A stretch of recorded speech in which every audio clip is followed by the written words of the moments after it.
where we set the agenda for our meeting on November 1st. As we quickly head toward the end of the year, trying to do the city's business. We're excited to have a pretty full house here of citizens and students that we're going to recognize. Before we do that, I want to mention that today is, this week is Red Ribbon Week, which is to pledge to be drug-free. It's an opportunity for us to promote the importance of a drug-free community. Certainly, as we continue to learn more about the prescription opiate heroin crisis that's really an epidemic through the country, it's very important that we do everything we can to promote this. And so I'm very happy to hand out to each one of our board members a Love Yourself, Be Drug-Free ribbon. And I want you to wear these if you would.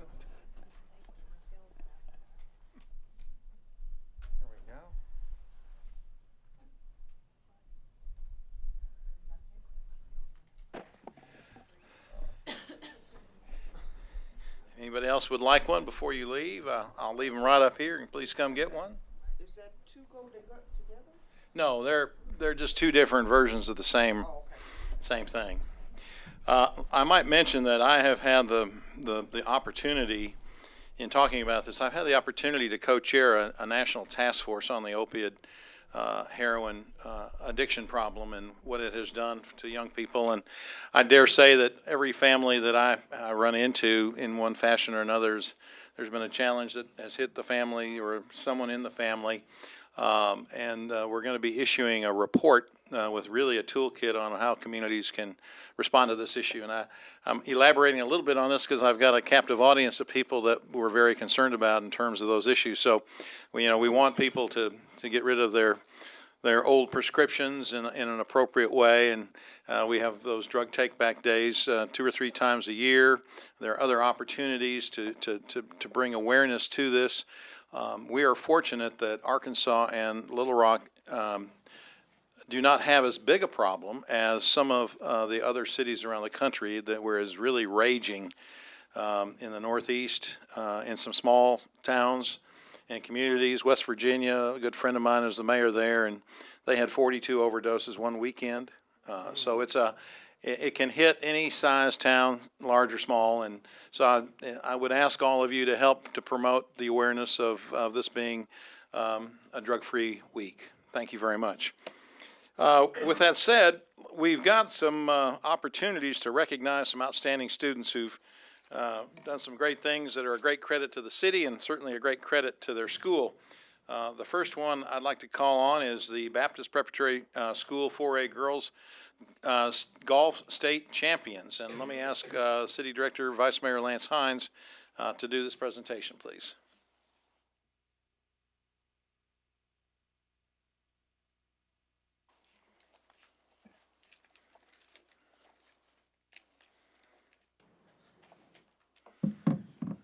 Good afternoon.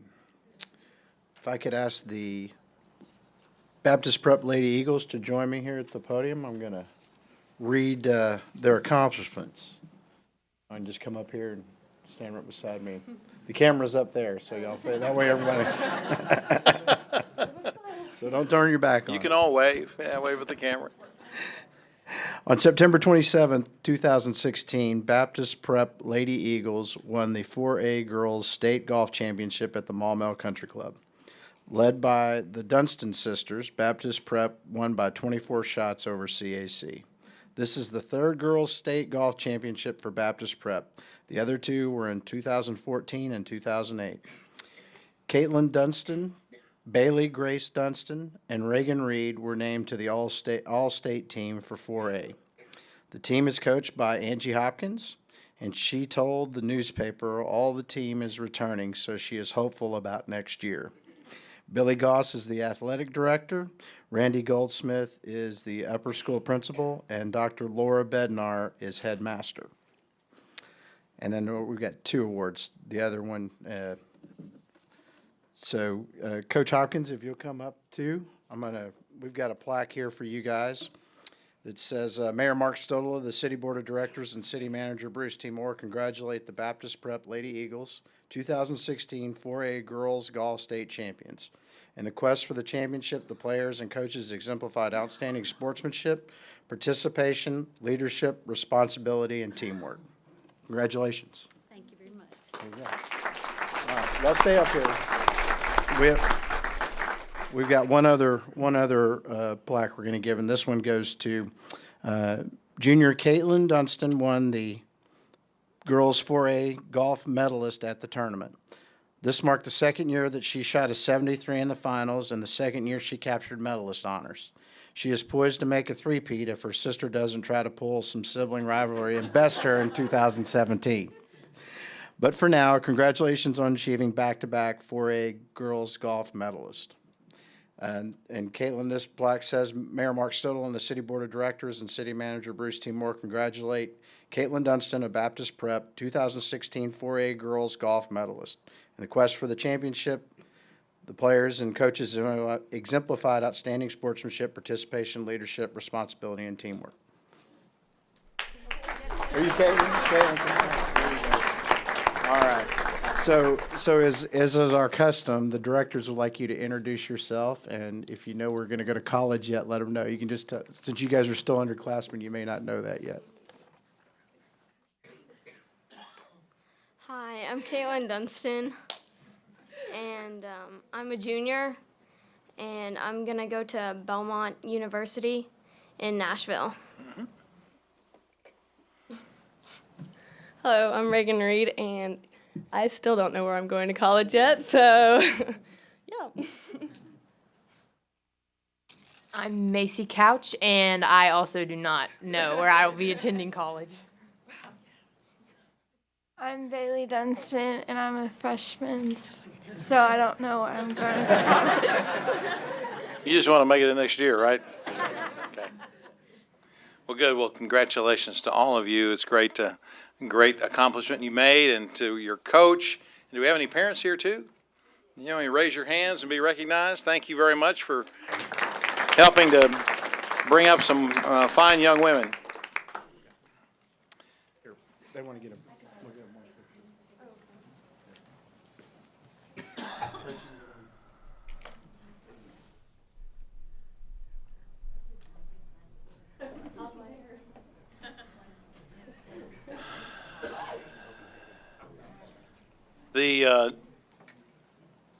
I'm going to ask Vice Mayor Lance Hines to present another recognition, and this is to the Little Rock Christian Academy for the 5A Girls Golf State Champions. Lance? Thank you. Well, I know there's one thing we do well in West Little Rock. It looks like we play golf really well. So, I have a little statement to read. On September 28th at the Hot Springs Country Club, Little Rock Christian Lady Warriors won their first 5A Girls Golf State Championship. The top three girls from Little Rock Christian posted a combined score of 271, which was 29 strokes better than runner-up Maumelle. Brianna Willis, Laura Hewitt, and Abby Blankenship were named to the 5A Girls All-State team. The team is coached by Caitlin Jones, and the school is led by Dr. Gary Arnold. Johnny Watson is athletic director, and we also have the head of school for the senior high here as well. If I could ask all y'all to come up here, I'll read the plaque, and you can introduce yourselves.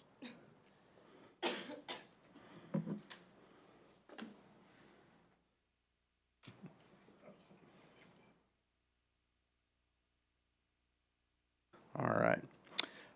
Mayor Mark Stodola, the City Board of Directors, and City Manager Bruce T. Moore congratulate the Little Rock Christian Lady Warriors, 2016 5A Girls Golf State Champions.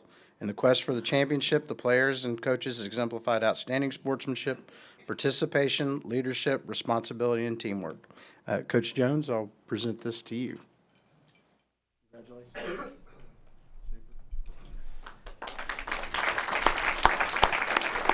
All right, ladies, just as the Baptist Prep team does, if you'll come up and tell your name, what year you are, and if you know where you're going to go to college, you can tell them that, or you can tell them you're undecided.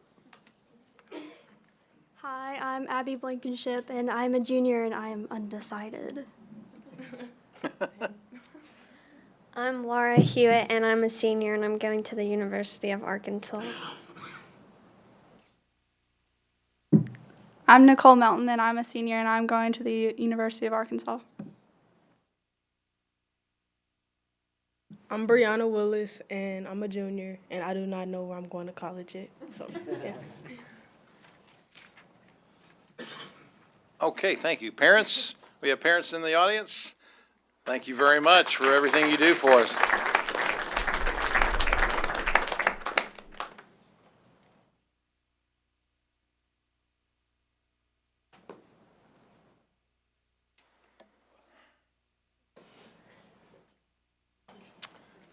We're not done yet. Let me call on City Director Brad Kazort for another presentation. Brad? Thank you, Mayor Miles. Come on up. Point of personal privilege here. We're talking about golf again. I'm Catholic High. This is I get to talk about my alma mater, talk about the sport I love, and just to take a point of personal privilege here, the person we're about to recognize, his mother's in the audience, and she grew up, and I grew up in the same neighborhood, so there's a lot of things going on good here. Unfortunately, Catholic High did not win the team championship, but that did not stop Miles here. On October 5th, he became the boys 7A golf medalist, achieving the winning score at the state tournament at Centennial Valley. He shot a 6-under par 138, beating Connor Gaunt of Cabot by 1 stroke. He achieved back-to-back birdies on the 6,700-yard hole, which proved to be the winning strategy. Last year, he was 6th place in 7A with a score of 148, so he shaved 10 strokes off his score in 1 year to become the state champion. He's coached by Alan Thomas, Tim Ezai, who was a year ahead of me at Catholic High as the athletic director, and Steve Stracely as the principal, who could not make it today. But Miles, I have a plaque for you that I'll read. Said from Mayor Mark Stodela, the City Board of Directors, and City Manager Bruce T. Moore. Congratulate Miles Smith of Little Rock Catholic High School, the 2016 7A Boys Golf Medalist. In the quest for the championship, the players and the coaches exemplified outstanding sportsmanship, participation, leadership, responsibility, and teamwork. Miles, congratulations. And introduce yourself, and you are a senior. All right. I'm Miles Smith. I'm a senior. I'm currently undecided. I'd really just like to thank my parents and my golf coach and all the board members for letting me receive this award and everything. So I appreciate that. Very good. Thank you, Miles. And parents and coach, thank you very much.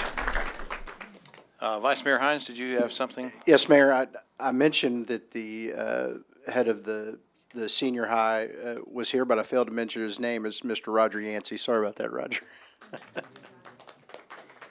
Okay, we have one more presentation to make, and I'd ask Kajal Desai to come to the podium, please.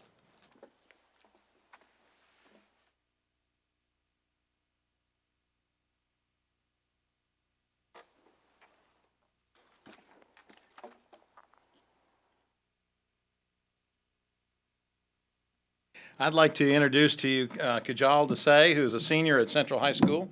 And in addition to being named an Alexander Hamilton Scholar, she has also received the Presidential Education Award. The Hamilton Leaders Academy is a 5-year program that helps students gain acceptance to college and transition successfully to university life and then into the workforce. The scholars receive mentorship over the 5 years and support through the academic years, and that each leader week that they have brings them together for a week of intensive leadership training over that period of time. And through a competitive application process, there are 35 to 40 high school juniors that are selected nationwide to be Hamilton Scholars.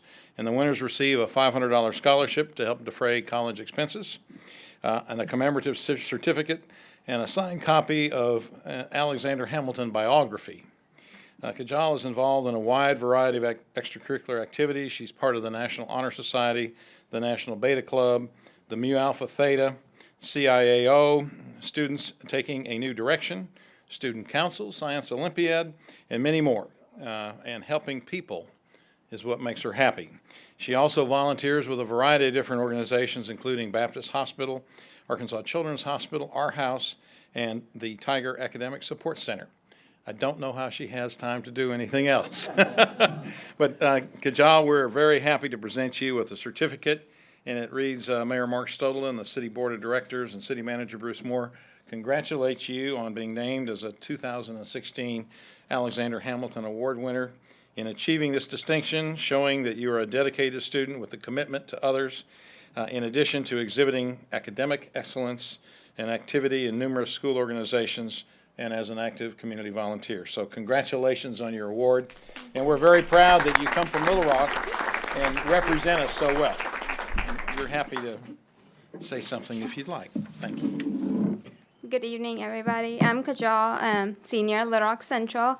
My plans after high school is to go to some of the colleges I'm looking in the state of Arkansas are Hendrix, Rhodes, U of A, or UCA.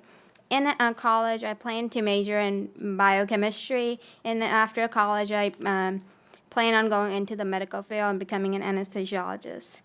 Thank you, everyone who has helped me achieve this award. Thank you. Thank you.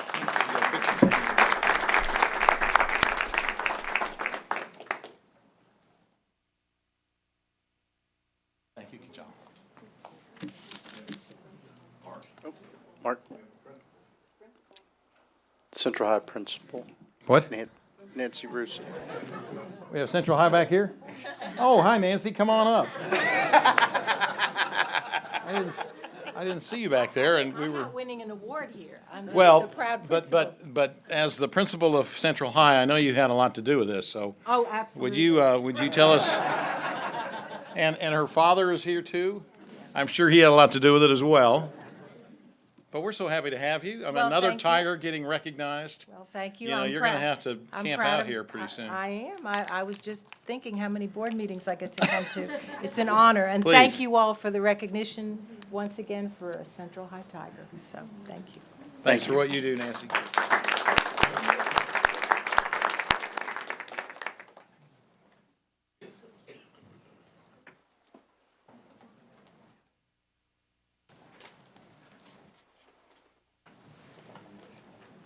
Thank you. Thank you. Thank you all.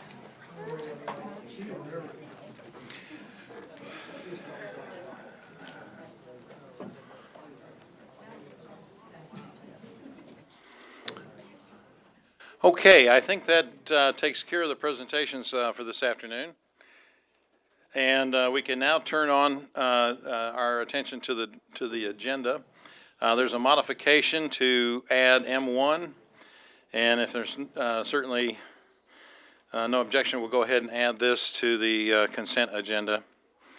And let me ask you to look through items 1 through 13. Yeah, we'll put that in the grouped items for the ordinances. But if you look through motions and resolutions 1 through 13, please. Director Adcock, you're recognized. Yes, I'd like to have a presentation on 11, 12, and 13. Okay, thank you. Mr. Moore, these are the, I believe these are the insurance items, if you would, please. 10, 11, 12, and 13. 10, 11, 12, and 13, okay. Mayor, members of the board, we'll start with item 10. This is our health insurance provider. We went out for a bid in September, late August, September. We received both fully insured bids and self-insured bids. We are recommending staying with our current provider, United Healthcare. We are going to, as the board got accustomed to this year, is to provide a basic plan, but also to provide 2 buy-up options. Those were very popular with our employees, and so this recommendation would include providing 3 plans and a basic plan and 2 of them with buy-up options. And the buy-up options really mainly revolve around the deductibles, and we're going to go over that. But this plan proposes that the city continue to pick up 100% of the employee-only health care coverage and approximately 55% of the family coverage. So at this time, we have two slides we want to go over, 2-3 slides we want to go over, just that detail the plan options. And I'd like to ask Mr. Tom Kane from Stevens Incorporated to come forward. Tom.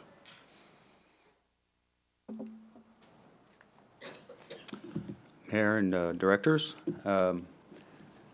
So are you able to see the slide that I can see? Okay. So as City Manager Moore said, we received both fully insured quotes as well as self-funded quotes. This is our first renewal with United Healthcare, and so there was very limited claims data available for them. There was very little data from 2015, so it was a difficult renewal, to say the least. But what we were able to negotiate with United Healthcare, as City Manager Moore stated, 3 options for the employees, a base plan with 2 buy-up options. And I think it's important that we note that through September of 2016, we have 155 members, and a member is defined as an employee or an insured dependent. We have 155 members who have satisfied the $1,000 deductible on the buy-up plan. And we have 207 members who have satisfied the $1,500 deductible on the base plan. So I think it gives you some reference as we look at the options that we're presenting for 2017. We have over 3,000 total members enrolled. So if we could. Okay, I apologize for the small print, but I'll walk through this best you can. The left-hand column is the benefit features of the plan. The middle column is the current basic plan, or base plan, that the city currently pays 100% of the employee-only premium. And then the far right is the proposed basic plan for 2017. You can see there were increases beginning at the very top with the office visit copays. They're currently $25 for primary care, $50 for specialists. Those will increase to $35 for primary care, $65 for specialists. The urgent care copay stays the same, but the emergency room copay does increase to $300. The deductible increased from $1,500 for an individual to $3,000, and $3,000 for a family to $6,000. That was necessary to get the premiums in line so that we could continue to pay 100% of that premium. The drug card, we added deductibles to Tier 2 and Tier 3. So the deductibles will not apply to Tier 1, which is mostly generic and your lower cost brand drugs. There was an increase to out-of-network, but we're not concerned that much with out-of-network with United Healthcare because it's a very broad network, both in-state and out-of-state. You can see the premium costs did increase from $400.64 to $449, but the city is proposing to pick that cost up. And then you can see the dependent cost share as well. Are there any questions with regard to our base plan? All right, let's look at the buy-ups. It's the next slide. So this is a busy slide, but bear with me. Again, the benefit features are on the left, current buy-up plan, and then 2 proposed buy-up plans. And we think that adding an additional buy-up will be a benefit to the employees, giving them more choice. Currently, our buy-up plan has office visit copays of $20 for primary care as well as specialist. The first buy-up option would be $30 for primary, $60 for specialist, and then Plan 2, buy-up Plan 2 would be $25 and $50. So that's a fairly rich benefit even in today's market. The urgent care and emergency room stays the same, $75 for urgent care, $250 for the emergency room. Our current buy-up plan is a $1,000 deductible for the individual, $2,000 for family. Buy-up plan option 1 would increase to $2,000 and $4,000. Buy-up option 2 would remain at $1,000, $2,000. And then you can see the co-insurance and the out-of-pocket maximums for both single and family would stay the same. There would be some increase to pharmacy. The copays would increase from $1030.50 to $1545.70. And you would see there would be an increase for buy-up option 1 on the out-of-network, and then the appropriate premiums and cost share between the city and the employee. So if I was a single-only employee and I wanted to buy up to plan number 2, that would be $53.33 per month, or $26.67 per pay period. And again, those are gross dollars, so those would be funded through the pre-tax Section 125 plan, so the actual cost of the employee would be slightly less.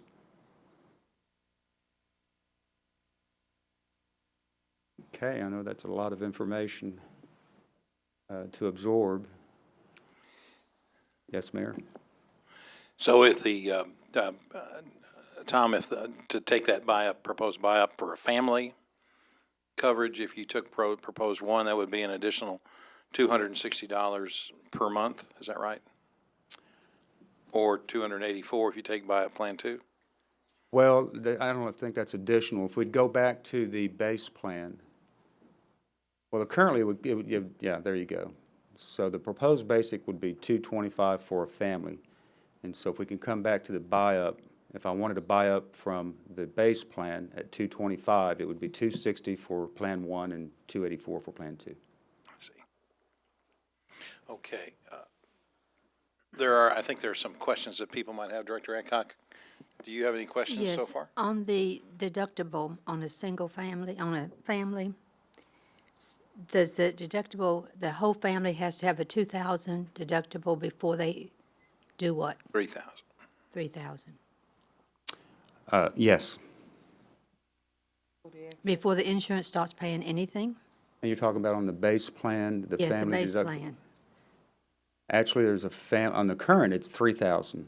On the proposed basic plan, the family deductible would be $6,000.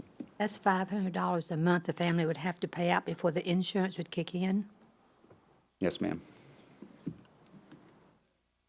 Mr. Moore, for some of our employees, having not to an spend additional. $6,000, that's over half of their salary.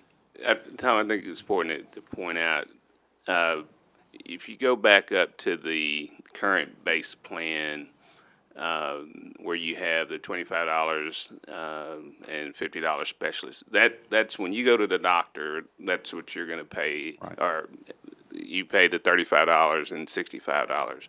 And that's why it was very important to show the numbers. Go back to the first slide. I asked them to do this to show how many of our employees actually meet that deductible. 362. And you can see there was 155 that met the $1,000 deductible and 207 that met the $1,500 deductible. So as Mr. Kane said early on, we had to, in order to keep the overall premiums down, we had to look at how we could develop a good balance, and that's why I wanted to know what the numbers are. You know, how many of our employers are actually meeting those deductibles, and also when you look, and Tom, I'm not sure if you got to that point where we're talking about the prescription drug charges. Most of the drugs, as long as they're tier 1, are going to be pretty much similar to what our employees are paying now. On the 155 and 207, do we know what pay scale those people are on? If it's the top pay scale of the city or the lower pay scale? We do not have that data, no. I would be interested in knowing that the people who are on the lower pay scale, if they're being able to take advantage of this insurance, even though the city's paying the basic charge for it and everything, are they being able to use it? Well, they have office visit copays, as the city manager pointed out, so I can go to a primary care physician and get basic primary care for $35 under the base plan.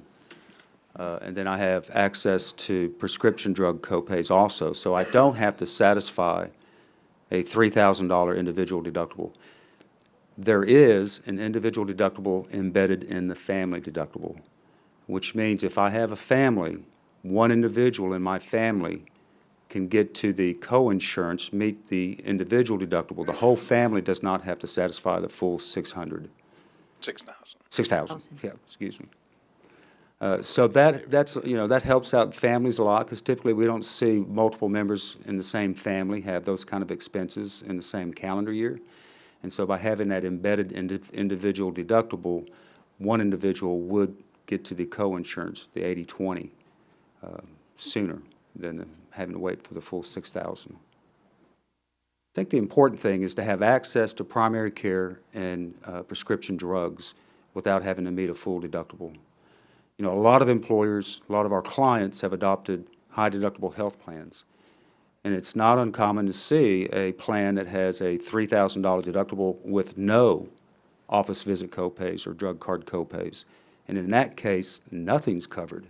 Not an office visit, not a prescription drug, until that full deductible is satisfied. Can you go back to the next slide there, Scott, please? So once you hit the deductible, then it's an 80/20? Right, until Is you're... that until, is there a stop loss on that? Exactly. So right below the 80%, the out-of-pocket for a single person, I see. including deductible, is $5,000 for the year. So even if I have a catastrophic disease or accident, and I have hundreds of thousands of dollars in medical bills, as an individual, my out-of-pocket max is going to be capped at $5,000. And office visit copays and drug card copays accumulate to that out-of-pocket max. Under the plan that we had in 2015, it did not. It was just an unlimited additional out-of-pocket expense. What happens when you meet that max? When you hit $5,000 as an individual, you're at 100% for the balance of that calendar year. Okay. And that's regardless of if I could have multiple admissions, multiple diagnoses, it would all be paid at 100%. Tom, you mentioned in order to keep the premium in line, what is the increase in the premium over the current premium we're paying this year? Well, it started out much higher, and we were able to, through the RFP process and negotiations, get it down. I'm thinking the base plan is about a 12% increase, City Manager? That's correct. The employee only that the city pays 100% of is a little over a 12% increase. Yep. And then I think it's important to note, and Tom might want to comment on this, but because I asked the question on our family coverage, what are employers our size, public-private, doing? And he said the city is definitely ahead when we look at where we're paying approximately 55% of the family coverage. So that's when you factor in the increased premium, that family coverage is also part of that. What is the total benefit to an employee for this package, for the basic package? Well, the premium is, on the base plan, is $450 a month. So the city pays that, so that's a little over $5,000 for the year. Okay. So I think Bruce told me that the additional cost from this year is about $1.2 million. That's the 12% That's what I increase. understand. If we were to offer the same thing we had this year, that percentage was much higher, wasn't it? Yes, it was. What was it? Do you recall what that is? 34.9. So to do the same thing we're doing this year, next year would cost us an additional 34.9% increase. If we did not change benefits, we would be looking at a 35% increase. Wow. 3.5 million. Mr. Moore, has the employees looked at this? I know you have a committee. Have they looked at this? Stacy, yes, they have. Okay. And has the 3 unions looked at this? Stacy has briefed the 3 unions, correct? Could we find out what their thoughts was on it, please? Well, I know they were very clear with me early on that they wanted a fully insured plan, which this is. And, you know, we talked a lot about the deductibles, but the main issue for our employees before we went to United Healthcare was the doctor visit cost. And I thought, from my perspective, that was something, and I heard, you all heard that throughout that year, and that's why I said, what's the best plan we can get that ensures that when you go to the doctor, you're going to pay one fee, which is $35, and not come out with a $175 bill. So this accomplishes that. Again, I thought it was very important to go back to look at, you know, how many of our employees are meeting those deductibles, and I was very pleased to see that number. Okay, thank you. Vice Mayor Hines, you recognize, please. Tom and Bruce, did we, yeah, I think the thing that I look at, and we did it at my company 3 years ago because of facing a pretty high increase, we had to look at the way.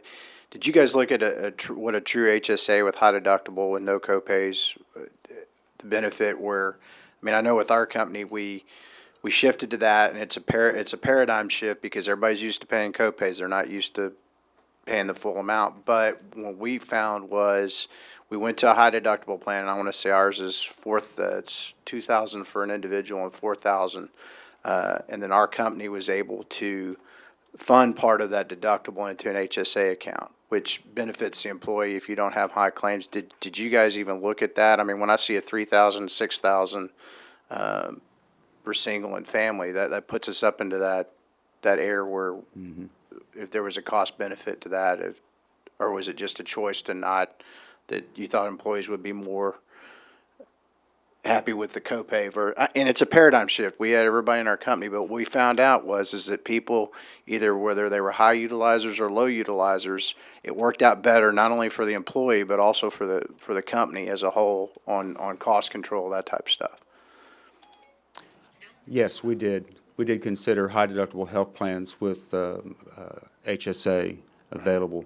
The concern with those plans, and to your credit, you funded part of the HSA for the employee. Most employers are not in that position to fund the HSA. And so if you don't do that, the employee begins January 1 with a $3,000, $6,000 deductible. Right. They go to the doctor and they're faced with a $200 bill, and worse, they go to the pharmacy and a drug that was costing them a $40 copay is now $400. Right. And the concern that we have is that people will forego basic health care. So the concern is even if we went to high deductible, there wasn't enough money left over in savings to be able to do some kind of subsidy to the employee for the deductible. We didn't think so at this time. Okay, that's all I wanted to clarify. Thank you. Director Fortson, you're recognized, please. Do you happen to know how many of our employees buy the family plan? Yes, I do. So currently in our buy-up plan, we have 1,718. Excuse me, in our base plan, 1,718 employees purchasing. No, that's wrong. I'm sorry. 293 purchasing employee plus family.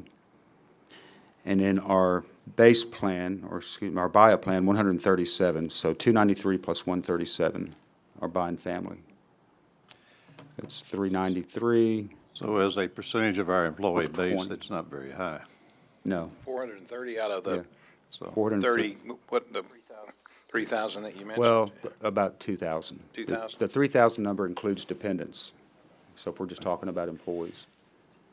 So obviously, by changing the benefit formula, you've held that price increase down, but it appears that the employee, and I don't know if we know our average wage for our overall employee base, but for my perception of what the average would be for a family plan, it's a pretty steep number. It's going to wind up being a pretty high percentage of monthly income if they opt for the buy down.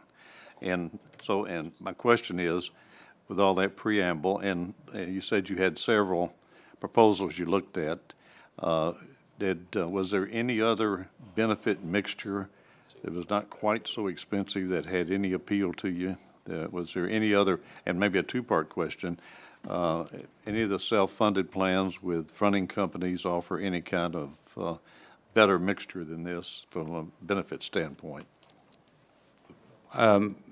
I personally think that long-term, the city needs to be in a self-funded plan. The problem we had this year, we had about 5 to 6 months of recent claims data. And it's difficult as a consultant to recommend to go self-funded with that limited amount of data. Next year, we'll have much more data and we'll have a better understanding of what's going on inside the population from a health perspective. There are some other initiatives that I think the city could adopt long-term. We've discussed this briefly, but a few things that a few other cities I'm aware of are doing are some on-site health clinics to where the employees have access to primary care through the city's on-site clinic. City of Chattanooga does that. They also have an on-site pharmacy for their employees and insured dependents. And so when you're self-funded, you can do those kind of things. So I would hope that next year, I'm not saying that the city would go self-funded, but I think it becomes a more realistic alternative. Of course, the market changes almost daily, and my experience in the private sector has been with a self-funded program with the proper type of reinsurance and stop loss and the intense management internally.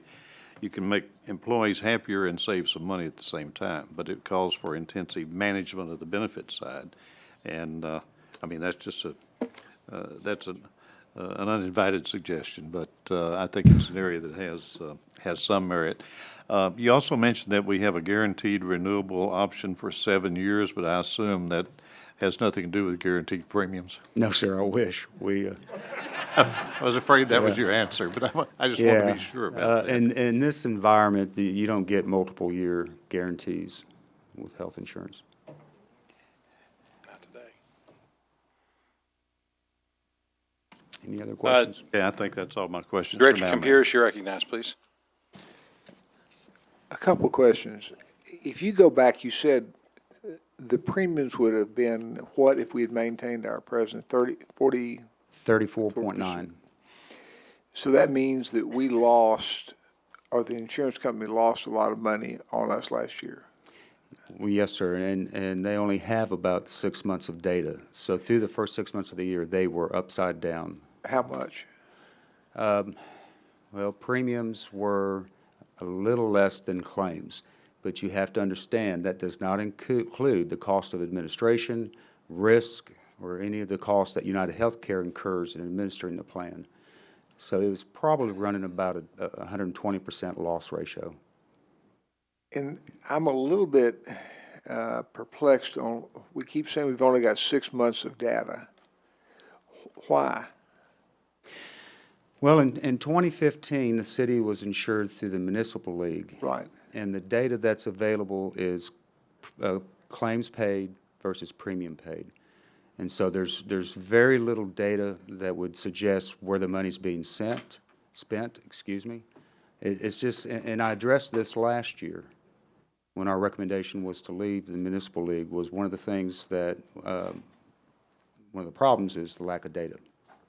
Well, one of the,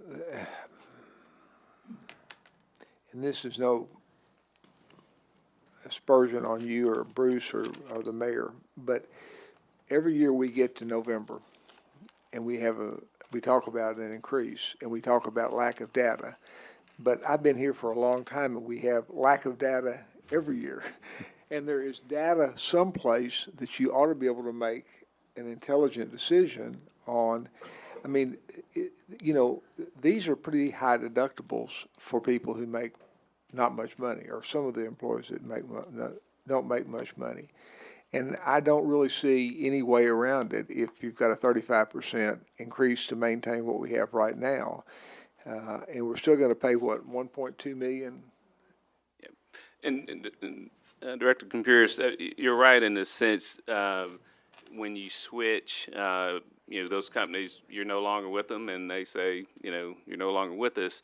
I will tell you, if you can remember, we had a few years of, very little increase when we were with one particular company, but we were with them for about 5 years. And so we are able to collect data. We are able to develop wellness programs targeted at some of the things that they see. So you're exactly correct. When we went out to bid, it was 5 months worth of data. We were able to add another month just from the analysis standpoint. I'm like Gene. I think that, and we've said this every year, sometime we have to be self-funded, or we're absolutely at somebody's whim every year that we do this. And, Brad and I have been saying this, and there's sometime you're going to have to bite the bullet, take the risk, and do it. And if we're 120% under, upside down through 6 months, that's, we need to really look at the numbers. But we've got to do something different. I mean, we're going to take into our budget session right now a $1.2 million hiccup. Is that right, Bruce? Correct. In a year where we're not making any, our tax collections are neutral, I think, being prejudiced because of internet sales, and which means we're going to have to cut in order to make our budget for next year. And if our biggest sole expense is this every year, then we're not being very good fiduciaries of our money if we don't figure out a plan. So, I mean, I agree, I understand everything you're saying, but I think that what I would urge us to do, since you and Alfred and everybody's going to be here, I guess on an ongoing basis, is in January and in February and in March and in April, someone comes up here and says, this is where we stand, this is what we're doing, this is what our numbers look like, so that we're not having a November phenomena each year of what we're doing. And I'll challenge y'all right now that y'all be back here on a monthly or every 2 months basis to tell us where we stand, what it looks like, get United's numbers, so we can make an honest decision. You know, the problem is United's is not going to want to give us all their money, because if our ultimate goal or one of our options is being self-funded, then they're going to help us exclude them. I mean, it's a very skewed system. So we have to depend on neutral people like y'all to come in here and tell us what's going on. And I think we need to say to them, if we do this, we want the numbers earlier, faster, and y'all crunch the numbers and tell us where we stand. I mean, you know, we ought to be able to say and show a graph that January to March of next year, we're this much underwater, or we're above where we think we ought to be, and this is what the projections are, and this is what we look like, so that we can start making some decisions on how to do this. I mean, that's what, I mean, I agree. I believe everything you're saying. I think you and Bruce have done a great job of getting this down to at least something we can bite into. But I think if I'm going to vote for this, I want y'all to be able to say every month or two, you're going to be back here telling us where we stand on this. So it's in front of our faces every day of what we're doing.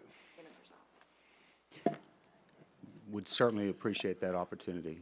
Would rather have that conversation. And also, how does that fit into a 3 to 5 year plan? Where do we want to be 5 years from now? Exactly. I mean, it's, you know, we're as you said, we're now shooting. We've got till next November on this plan, and that doesn't say where we're going to be in the next year if we don't start talking about it in January. And that's the problem with this whole thing. I mean, it's, you know, everybody's concerned about it, but we get these surprises, and, you know, none of us, and these are, you know, if you look around the United States, these are not too bad of numbers. If you look around what's happening in the United States, the deductibles are pretty, in order to do it, you've had to really jack up the deductibles, but it's just where we are. But we have to do better, and we're only going to do better if we start talking about it first of the year and all the time. So if you and Bruce and the mayor can figure out a way of reporting that to us so we can make, have intelligent discussions. You know, we have, our finance director comes monthly and tells us where we are on our budget. Every month or two, y'all ought to be here saying this is where we are on our health plan. Agree. And Tom, I'd like to know a little bit more about this lack of data issue too, because I mean, if we know where the claims are being paid, we ought to be able to get some predictability about that. I don't quite see the connection there or the disconnection there. So maybe you could elaborate a little bit more on that, or give us an update, Sure. memo update on it. I'm trying to figure out. I mean, we've had data from previous. You know, we've moved 3 different locations in the last 3 years. And it seems to me there's got to be some data predictability about all that. Well, it's certainly something. I mean, I recognize that the insurance companies are in there to make a profit, and there's a risk factor that you mentioned, whatever calculation that is on that 120%. I know that in the municipal league context last year, based on the premium we paid, we didn't spend all that money in terms of premiums.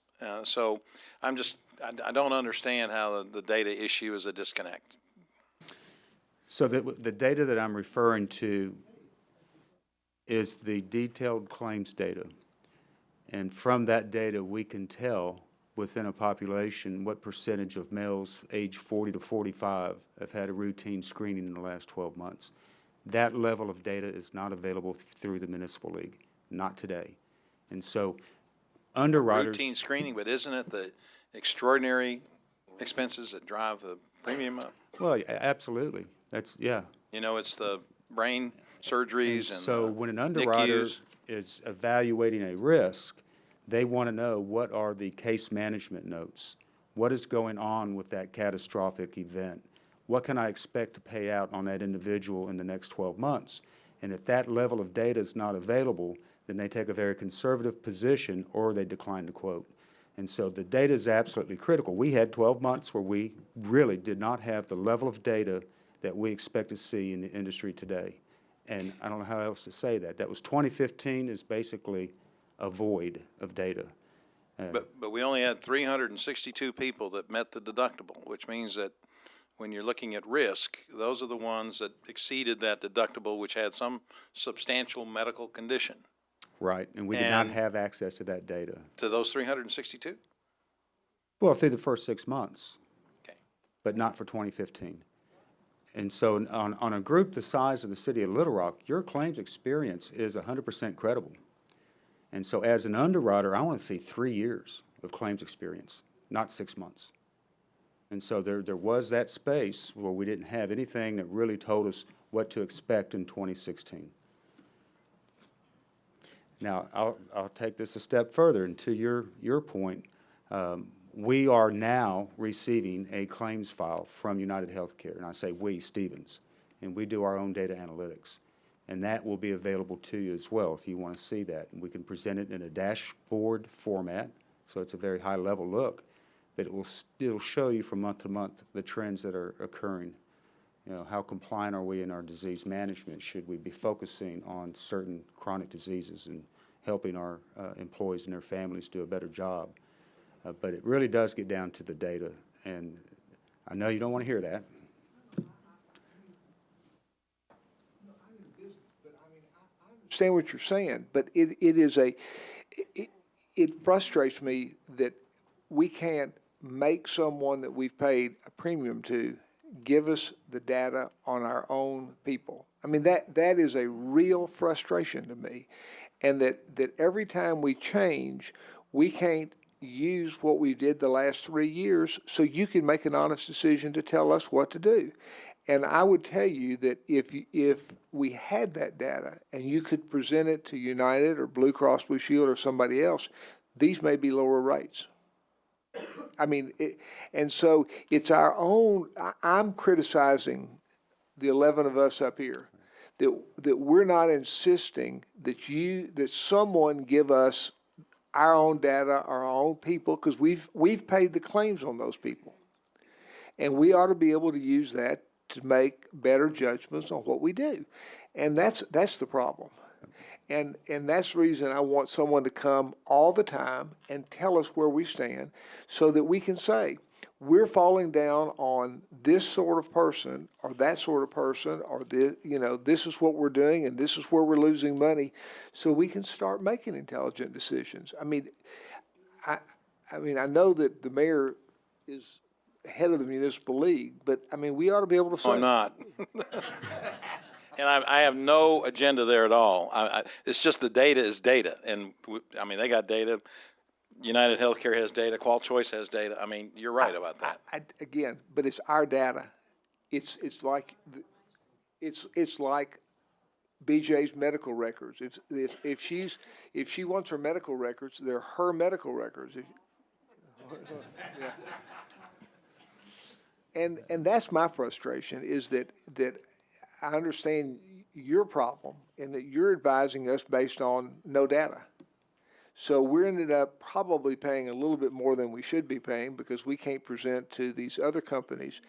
And probably we didn't have some people bid because they didn't have any way of calculating what we're doing. And, I mean, whether Tom can go and do something and say, we want our data from these other groups legally, I don't know. I mean, that's just, it frustrates me that we hear the same thing every year, that we don't have the data and we can't do it. And then we pay more premium, and then we go for a year or two with somebody, and then we switch, and we never get to being self-funded and that sort of thing. So in order to correct that, then we'll make you come down and visit with us on a regular basis. And I think that, you know, Bruce and Tom and the mayor ought to try to get the information from the last 3 or 4 years from the different insurers we've had, so we can see if we can use any of it. It may not be usable. It may not be in a form that we can use or look at. But we shouldn't allow ourselves not to try to get the information, to try to use it to make better decisions. And it's going to be too late for this, but it will certainly help us in 2017 and 18 if we can get it now. Vice Mayor Hines, you're recognized. Thanks. Bruce, I don't know if staff, what was the difference last year when we did the RFP? Or Tom, do you know, what was the difference between United Healthcare and the next lowest? Was it for some reason I got in the back of my mind, it was a substantial difference. Yes, United Healthcare was. So really what you've got is United Healthcare underbidding. And I don't know whether that's done on purpose, but it seems like the other entities that bid on it were pretty close, and United Healthcare stood out as being pretty below. Well, I don't know if it's completely fair to say that QualChoice's bid, they matched benefits with the municipal league, and that's not what we were looking for. Right. And so they kind of. Right. Well, and just like Director Campiris is saying, I know for a fact, because I talked to one of the executives at Blue Cross, because he let me know that they didn't even bid this year because there wasn't enough data. They were not going to bid it because there was not enough data on it. So they were not going to make the mistake that United Healthcare made this last year. So one other question as we move off of this. Did we have MetLife Dental last year, or was that with Delta? Delta. It was Delta. So was there a substantial savings in moving from MetLife to Delta? There was, but I'll leave Vice Mayor, that Delta's bid had to be thrown out because they included price in their initial proposal. All right, thanks. Director Wright, you're recognized, please. Thank you, Mayor. Director Campiris kind of exhaustedly massaged my point about the data.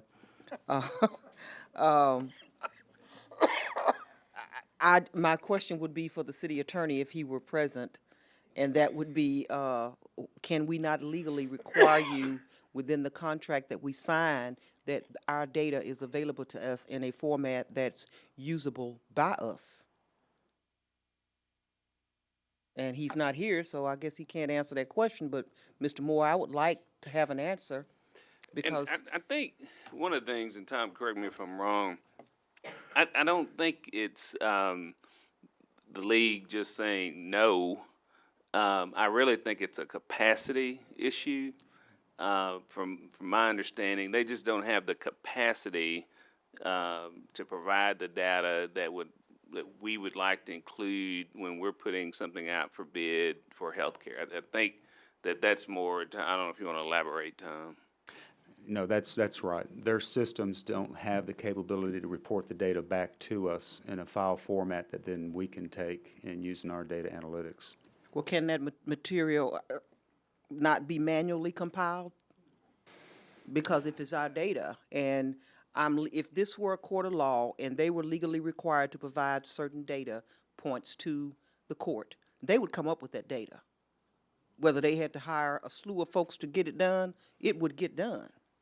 But I think Mr. Moore understands how we feel about that, because I've heard the same thing since I've been here since 2007 as well, and it doesn't make a lot of sense to me either if you're paying for something.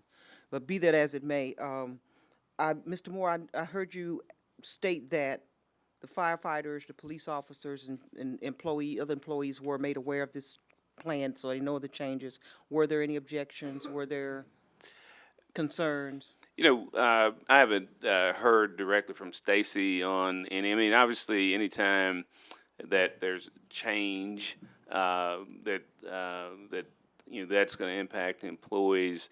But again, I'll go back to what I said earlier. From my goal was to make sure that you can go to your primary care doctor and pay $35 and walk out of there and go get your prescription. And if it's a tier 1 drug, it's going to be very close to what we have now. You know, the employees are going to have to ask their physicians, you know, instead of prescribing this, can you do a very similar tier 1? And we've talked to Tom and his staff. The majority of the drugs are tier 1. So I had some ultimate goals going into it, and I think we've been able to accomplish it. It was the main issue of employees going to the doctor, not coming out with a $300 doctor's bill. Okay, well, hopefully everybody will understand that, yeah, it's going up, but at this point, we don't have an option. Thank you. Director Fortson? I think you and Director Compuris, Director Wright have pretty well covered the questions I had about our experience, so I'll stop there for this week. Director Adcock? Mr. Moore, did we know that the Municipal League could not provide us with the data that we asked for when we I mean, I would have known that back in 14. I did not know that. Okay. Secondly, are the outside agencies costing us more in premiums for the city employees? You know, I've asked that question. There's HIPAA regulations where they can't really tell me a whole lot. But I will tell you that, as in the past, that there's a small percentage of employees that contribute to this increase. And we've had some very unfortunate things to happen in our organization. And I don't think it's unique to Little Rock, but when you have over 3,000 lives that you're covering, that sometimes that's going to happen. We've had years where we hadn't had any catastrophic types of event or illnesses, and you know, our premium renewals have been fairly low. Some have even been the same, if you all remember, a few years ago. Okay. Tom, the out-of-state people, the retirees that have moved to another state, under the Municipal League, I got telephone calls that they was not getting the full benefits of the insurance because they lived out of state. So this policy we're looking at now, how does it treat the retired people out of state? United Healthcare has one of the largest networks in the country, and so they have providers throughout the United States. Now, one difference we have to be mindful of, Arkansas is an any willing provider state. Not every state is an any willing provider state. So you will go into markets like Chicago, for example, and you'll have a hospital like it used to be here, remember, where Baptist was in one network and St. Vincent's was in another. And so that is, for most places in the country, still exist. But there are providers in every market, so everybody should be able to find a doctor or a hospital as an in-network provider. As long as they stayed in network, they would receive the same benefits that they would receive if they was in Little Rock, Arkansas. Yes. Okay. I think that's all mine. Thank you. Okay, thank you. Mayor, Director, I would like to hear from the two representatives that we have here from the union. well, we typically wait until next week on that. I would recommend we don't violate our own rules on that. Okay. And certainly, many of their questions may have been answered, but if they have others, then this will give them an opportunity between now and the meeting to be able to answer those questions. If they'll, I know I was going to make a comment that we'll certainly take your recommendations between now and next meeting, and certainly give an opportunity for people to speak about it then. Thank you. Director Webb? Thank you, Mr. Mayor. My question was about the unions, and so I guess we're going to do that next week. Okay, thank you, Tom. Thank you. Thank you. Alfred? All right, are there any questions on any of the other items on the consent agenda?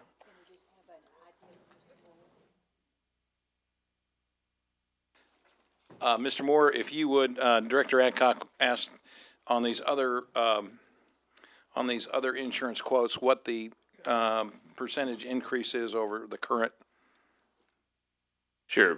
Tom, I don't know if you want paying to. as a premium? Tom, Or if you maybe wanna come Tom up. can answer that.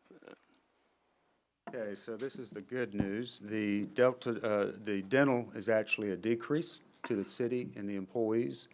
The group life is the same. There's no change on that, as is the vision. So the only thing that we're really dealing with is the medical. Okay. Any other questions? How about the vision? So the vision's stays. No change on vision? Okay. Thank you. Mhm.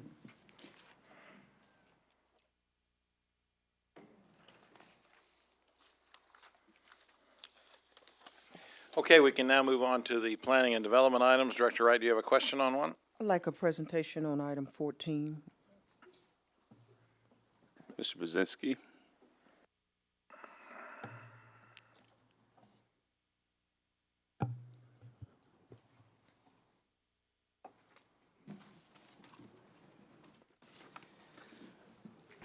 Director Wright, Mayor, Vice Mayor, members of the board. Item number 14 is an annexation ordinance before you that involves two Pulaski County Special School District properties.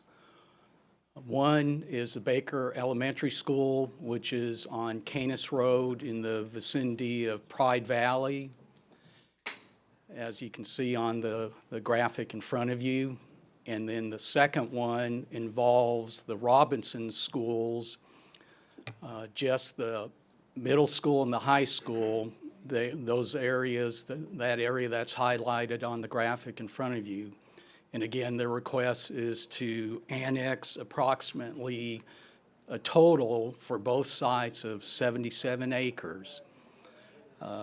This was heard by the Planning Commission on a October 6th meeting. It ended up being on the consent agenda, and the Planning Commission vote was 10 ayes and 0 noes to recommend approval of the annexation. And this request is coming from who? The Pulaski County Special School District. So they want to be a part of our system. What? They want to be in the city limits. So is this going to have any financial impact on the city? If you approve the annexation, then we will provide fire protection and police protection, and then they'll have the ability to connect to the city sewer system. But this will still be considered a Pulaski County school? Yes. Not little, okay. Yes. If you put that map back up, Director Hines, is this you or me? Vice Mayor Hines? Is this before Cooper Orbit or? So it'll end up being in my ward. So that'll be in Ward 5, okay. I was just wondering if I was going to pick up another school I had to worry about. Okay, thank you.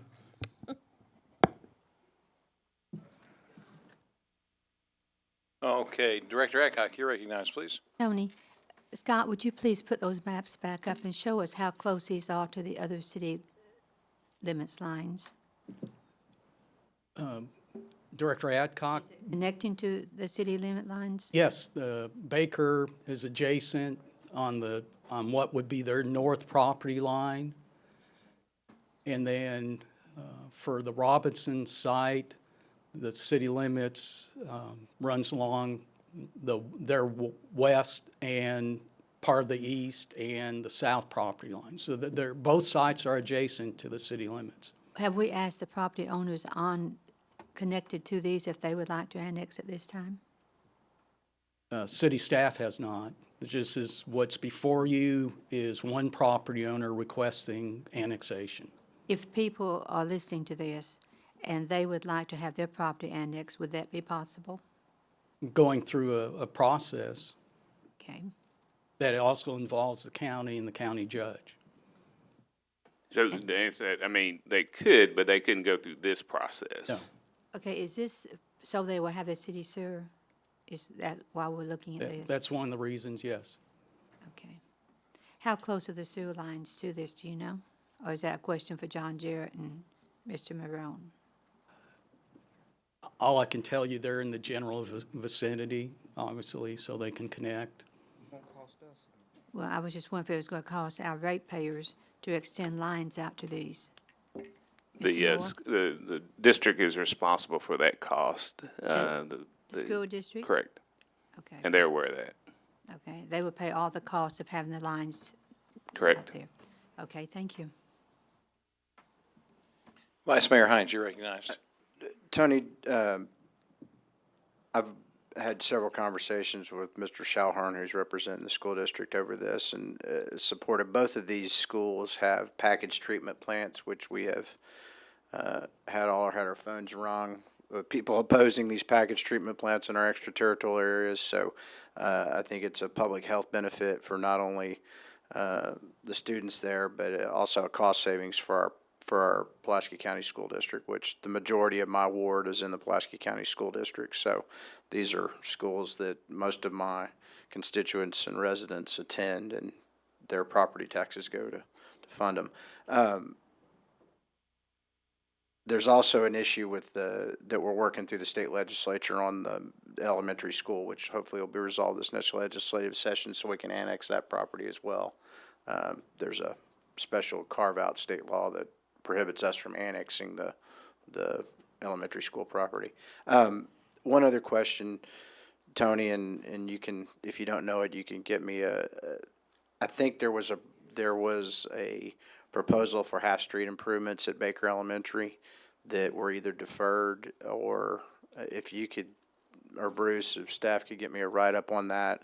We just want to make sure that if those half-street improvements are required or were deferred, that they're going to follow through on their commitment to do those in that area too. That'd be the only other question I've got. So if y'all can get me a research on that, sure, let me know. Thank you.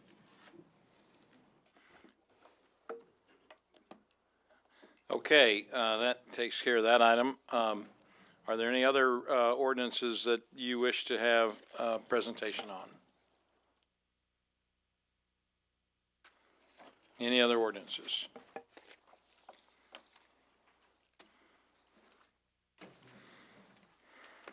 If not, Mr. Moore, do you have anything else for? Mayor, as we adjourn, I'm going to hand the board members their packet of program inventories by department, so you can begin to go through in preparation for our session on Friday, starting at, I think we eat breakfast at 7:30 and start the sessions at 8. That's all I have. Okay, if that's it, thank you all very much for being here.